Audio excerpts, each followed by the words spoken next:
Why submit to God? Give me a suitable fulcrum, and I will give you a bar to lift the planet Earth. These are Einstein's words. Does this apply to physics only, or does it also apply to thoughts, morality, and concepts? Does the human mind need a central starting point, and then it moves to the right or to the left, or rather in the right or the wrong direction? Or is it better to leave everything to be relatively determined in different times and places? Should the human mind be bound to a divine system which it trusts to be suitable for human life? Does this enhance the role of man's mind, or give it a lower status? Newton's laws apply to quantitative physics, but then they rely on observations and experiments that cannot be altered, such as floating and gravity.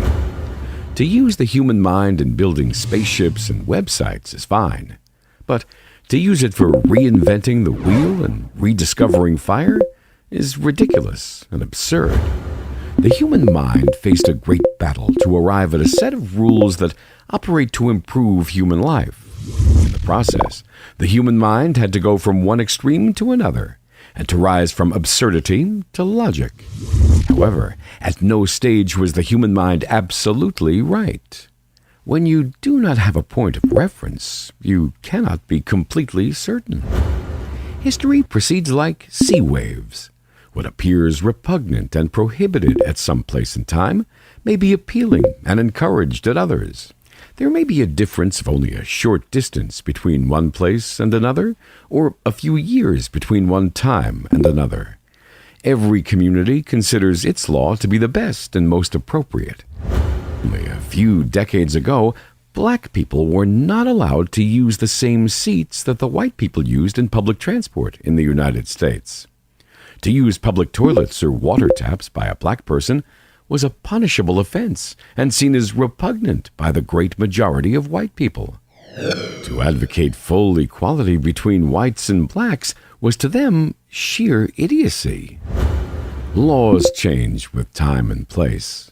Without a clear standard of reference, how are we to distinguish right from wrong? At one stage, the Germans upheld Nietzsche's theory that the extermination of the lower races is acceptable in order to give a better chance for the higher races to survive and prosper. This was upheld by millions of people who considered it logical enough to be implemented. Such concepts were acceptable at certain periods. Not only so, but criticizing them was considered blasphemy. Only a few people thought that there would come a time when such ideas would be seen as absurd. Do we today hold on to ideas that our children will think absurd? Islam establishes that the human mind needs a sound basis, a moral point of reference, a compass pointing out the way. People have millions of compasses. Indeed, everyone has his or her own moral indicator. Wherefrom can we have a primary indicator? And if we find one, how do we know it's the right one? Descartes stated the principle, "I think, therefore I am," which is known as methodological skepticism. His disciples doubted everything, including their minds and their own existence. They should not be blamed, because when there is no central point of reference, how can we be absolutely sure? Islam establishes a complete way of life, based on a sound concept of life and the universe. It's a comprehensive and permanent concept because it's established by God, the creator of man, the universe, and all that exists.